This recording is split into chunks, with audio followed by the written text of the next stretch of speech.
یا اللہ يا أمتنا شد الليل يلا نسرج ظهر الخيل.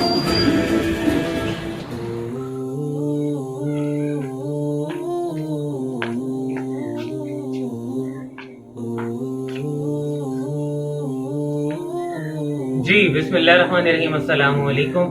یہ جو بھی آپ نے کلپ دیکھی یقیناً آپ کو یہ لگ رہا ہوگا کہ آج کل ایک سیزن چل رہا ہے دریلی شہر ترولی، اس کی دیکھا دیکھی بنایا گیا ہے. تو میں بتاتا چلوں کہ یہ جو کلپ ہے یہ آج سے کوئی 3 مہینے قبل بنائی گئی تھی، اور یہ جو اسکل ہے یہ کئی سال قبل سیکھا گیا تھا. لیکن آج کی ویڈیو کا مقصد یہ نہیں ہے کہ ہم اس کلپ کو ڈسکس کریں، بلکہ ایک سوال ہے، اور وہ سوال یہ ہے کہ ہم نے بہت عرصہ عربوں کی ہسٹری کو اپنی ہسٹری سمجھا، تو اب ہم ترکوں کی ہسٹری کو اپنی ہسٹری سمجھ رہے ہیں، تو کیا ہماری کوئی اپنی ہسٹری نہیں ہے؟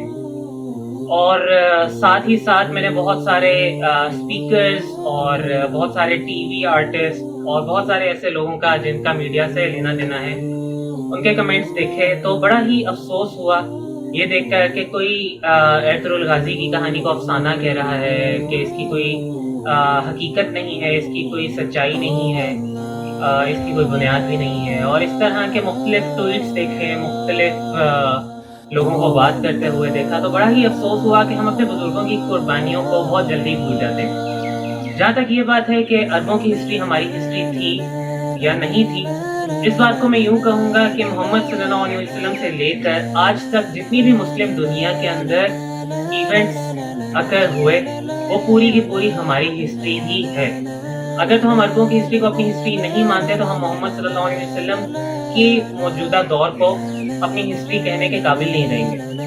اسی طرح محمد صلی اللہ علیہ وسلم کی حدیث سے ہمیں یہ نشانیاں ملتی رہیں کہ ترکوں کو خلافت ملے گی، اور پھر ہم نے یہ دیکھا کہ عربوں سے خلافت چھین کر ترکوں کو بھی مل گئی. تو کیا ہم اس سے انکار کریں گے کہ ترکوں کی ہسٹری ہماری ہسٹری تھی یا نہیں؟ تو عربوں سے لے کر آج تک مسلم دنیا میں جتنے بھی ایونٹس اکر ہوئے، چاہے وہ برما میں ہو، فلسطین میں ہو، شام میں ہو، ازبیکستان میں ہو، چچنیا میں ہو، افغانستان، پاکستان، جہاں پر بھی مسلمانوں کے جتنے بھی ایونٹس اکر ہوئے، چاہے وہ مسلمانوں پہ ظلم ہوا یا مسلمانوں نے حق کو بلند کیا، وہ ساری کی ساری ہماری ہی ہسٹری ہے. اگر تو ہم ظلم پر چپ رہتے ہیں تو وہ بھی ہماری ہسٹری ہے، اگر ہم ظلم کے خلاف لڑتے ہیں تو وہ بھی ہماری ہی ہسٹری ہے. اس کے ساتھ ساتھ جہاں تک اسپیکرز کی بات ہے، ٹرینرز کی بات ہے، تو بحیثیت سے ایک ٹرینر میں یہ بات کرنا چاہوں گا کہ ہماری فیلڈ کا ایک اصول ہوتا ہے کہ جب تک ہمارے پاس کسی چیز کے شواہد موجود نہ ہو، یا ہمیں اگر 100% شورٹی نہ ہو کہ یہ بات حق ہے، ہم عوام تک نہیں پہنچا سکتے، کیونکہ ہماری باتیں آگے کوٹ کی جاتی ہیں. اور اگر ہمارے سننے والے اگر 10 لوگ بھی ہیں اور ہم 10 لوگوں کو بات بتاتے ہیں اور ان میں سے ایک شخص بھی اگر ہماری بات آگے کوٹ کرتا ہے تو اس کے اوپر لمبی جھوٹ کے اوپر چین چل سکتی ہے. تو بجائے اس کے کہ ہم کوئی بھی بات بائسڈ کمنٹس دے دیں، ہمیں اس سے پہلے تحقیق کر لینی چاہیے کہ حتیٰ کہ وہ بات درست ہے یا نہیں. جہاں تک ایرطغرل غازی کی بات ہے تو ترکوں کی جدوجہد ایرطغرل غازی سے سٹارٹ نہیں ہوئی تھی، بلکہ سلجوق امپائر کے بانی داؤد بن چاکری، یعنی جن کو الپرسلان کے نام سے بھی جانا جاتا ہے، وہاں سے آغاز ہوا تھا. جہاں تک میں نے پڑھا، ہو سکتا ہے اس سے بھی پہلے آغاز ہوا. لیکن ایرطغرل غازی ان میں سے ایک کیریکٹر ہے جن کا یہ خواب تھا کہ ہم ایک ایسی اسٹیٹ بنائیں جہاں پر حق کو بلند کیا جائے اور مظلوموں کو ان کا حق دیا جائے. پھر جہاں تک یہ بات آتی ہے کہ ہماری یہ ہسٹری تھی یا نہیں، ہم ہسٹری سے ہی دیکھتے ہیں کہ یہاں انڈو پاک کے کئی سارے مسلمان جب خلافت عثمانیہ کا ڈاؤن فال تھا تب یہاں سے لڑنے کے لیے گئے اور اسے گرنے سے بچانا چاہتے تھے. جدوجہد کی، لڑائی کی، وہاں جا کر سب شہید ہو گئے جن کی قبریں آج بھی وہاں پر موجود ہیں. ہم اتنی جلدی ان کے خون کو بھول گئے. اس طرح تو اگر اتنی جلدی اگر ہم کرٹیسائز اگر کرنا شروع ہو جائیں تو یہ جو 65 کی جنگ جہاں پہ ہوئی، ہم آج سے 10 سال بعد یہ بھی کہنا شروع کر دیں گے کہ یہ جو 65 کی جنگ تھی یہ بھی ہماری ہسٹری نہیں. تو ہمیں اپنی اصلیت کو دور نہیں رکھنا چاہیے، اپنی اصلیت سے دور نہیں رہنا چاہیے. دوسری بات یہ کہ دریلی شہر ترولی جو سیزن ہے اس کی ویورشپ اچانک زیادہ ہوگی. میں اس کے اوپر یہ تو نہیں کہوں گا کہ یہ ٹھیک دیکھنا صحیح ہے یا نہیں صحیح. آپ کی ویورشپ پہ آپ کا حق بنتا ہے کہ آپ اس کو کرٹیسائز کریں، آپ اس کی فیور میں بات کریں. لیکن یہاں پر بہت سارے لوگ اب اس کے اوپر یوں بات کر رہے ہیں کہ جی صرف اسلامی بیک گراؤنڈ کو دکھایا گیا, ظلم کو جو ہے وہ حق میں بدل کے دکھایا جا رہا ہے, جبکہ ایسی بات نہیں ہے. کتابوں کے اندر جس طرح کی ہسٹری بتائی گئی, ان کے سیزن 3 سے سیزن 5 کے اندر جتنی کہانیاں ہیں وہ ساری ہم کتابوں سے دیکھ سکتے ہیں کہ ریفرنسز کے ساتھ موجود ہیں.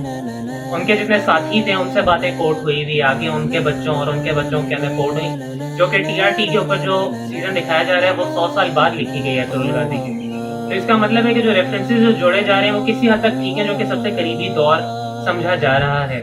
اس کے ساتھ ساتھ میں یہاں پر ایک اور سوال کا ذکر کرتا چلوں کہ ایک اور سوال مجھے یہ آیا کہ کیا پاکستانی ڈرامے اتنے برے ہو گئے ہیں کہ ہم ترکوں کی طرف دیکھ کے جا رہے ہیں, غیر ملکی مواد ہمیں دیکھنا پڑ رہا ہے. تو میں تو اس چیز کو بڑے ہی بلانٹ اور اسٹریٹ فارورڈ ہو کے کہوں گا کہ ہم بہت عرصے سے ہم اپنی عوام کو کچرا دکھا رہے ہیں.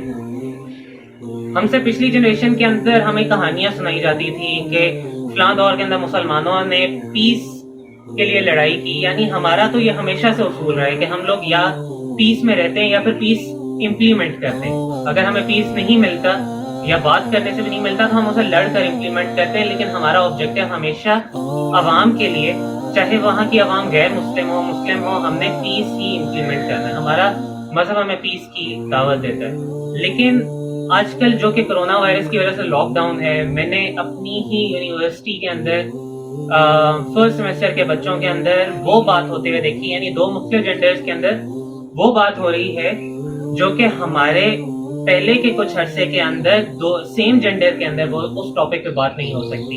یعنی اتنے غیر اخلاقی ٹاپکس آ گئے ہیں کہ کسی کو کوئی شرم محسوس نہیں ہو رہی. کچھ عرصہ قبل میں نے جب ٹی وی دیکھا تو ہمارے لوکل ڈراموں کے اندر بھی وہ والی باتیں ہو رہی تھیں. تو اس بات کو سمجھا جا سکتا ہے کہ ہمارے ڈراموں سے سلو پوائزننگ ہماری جنریشن کی جا رہی ہے. ہماری جنریشن کا آبجیکٹو وہ نہیں رہا جو ہم سے پچھلی جنریشن کا ہوا کرتا تھا یا ہمیں بتایا جاتا تھا. تو ہم یہ دیکھتے ہیں کہ آج سے ایک جنریشن پہلے تک پیرنٹس اپنے بچوں کو تیار کیا کرتے تھے کہ کسی نہ کسی ملٹری آرگنائزیشن کے اندر, فوج کے اندر یا نیوی ایئر فورس کے اندر ہمارا کوئی ایک بچہ تو لازمی جائے گا. لیکن آج وہ والا جذبہ ختم ہوتا جا رہا ہے. ہمیں اس سیزن سے شاید یہ دیکھنے کو بھی ملتا ہے کہ ہمارا اصل کیا ہے, جہاں پر ظالم کو سزا دی جاتی ہے اور مظلوم کی حفاظت کی جاتی ہے. اس کا مذہب نہیں دیکھا جاتا کہ وہ عیسائی ہے, مسلمان ہے, یہودی ہے یا کیا ہے. اگر تو وہ مظلوم ہے تو ہم اس کی حفاظت کرتے ہیں. لیکن یہاں پر ہمارے ڈراموں یا ہمارے کانٹینٹ سے ہمیں چیزیں پازیٹیو نہیں مل رہی. اسی طرح جو میڈیا کے لوگ ہیں ان کے اوپر یہ ذمہ داری آتی ہے کہ ہمیشہ عوام کے ساتھ سچ بولیں. ایک بہت ہی بڑے عالم ہیں, وہ اس بارے میں یوں کہتے ہیں کہ آپ کو سچ اس طرح بولنا چاہیے اور ایک چیز سے متعلق آپ کو تحقیق اس طرح کر لینی چاہیے جیسے کل کو آپ نے اسے عدالت میں ثابت کرنا ہے. تو ہم بلا وجہ کسی چیز کے اوپر کرٹیسائز نہیں کر سکتے, بلا وجہ کسی چیز کے اوپر کسی ثبوت کے بغیر ہم لان تان نہیں کر سکتے. تو خدا را عوام کو یا پھر عام لوگوں کو اس چیز کے اوپر پروپیگیٹ کر کے نہ کہا کریں یا پھر ان کو اس چیز کے اوپر نہ قائل کریں کہ ہماری ہسٹری کوئی نہیں ہے. ہماری 1400 سال پرانی ہسٹری ہے اور وہ آج تک چلتی آ رہی ہے, جو کہ ہماری آج کا دور کل کے آنے والوں کے لیے ہسٹری ہوگا. اور یہاں پہ موجود جو کہ مجھے پیرنٹس جو دیکھ رہے ہیں یا پیرنٹس آگے دیکھیں گے مجھے, ان کے اوپر یہ ذمہ داری عائد ہوتی ہے کہ اپنے بچوں کی کوئی نہ کوئی ڈائریکشن ڈیفائن کیجیے. آپ کے بچوں کا دور آپ کے دور سے فرق ہے. یہاں پہ نان ایتھیکل کانٹینٹ یا نان ایتھیکل مٹیریل یا پھر نان ایتھیکل ایکٹیویٹیز کے اوپر ایکسیس زیادہ آسان ہے. حضرت علی کا قول ہے کہ تمہارے بچوں کا دور تمہارے دور سے فرق ہے, تو اپنے بچوں کے دور کو سیکھیے, ان کے دور کے مطابق ڈیسیژن لیجیے اور ان کی ایکٹیویٹیز کو ایتھیکلی ڈیفائن کیجیے تاکہ ان کی زندگی کا بھی کوئی مقصد ہو, کوئی گولز ہو, کوئی ویژن ہو, اس کے مطابق وہ اپنی زندگی بسر کریں, بجائے اس کے کہ وہ نان ایتھیکل کانٹینٹ دیکھ کر نان ایتھیکل ایکٹیویٹیز کی طرف مائل ہو جائیں. انٹل نیکسٹ ٹائم, السلام علیکم.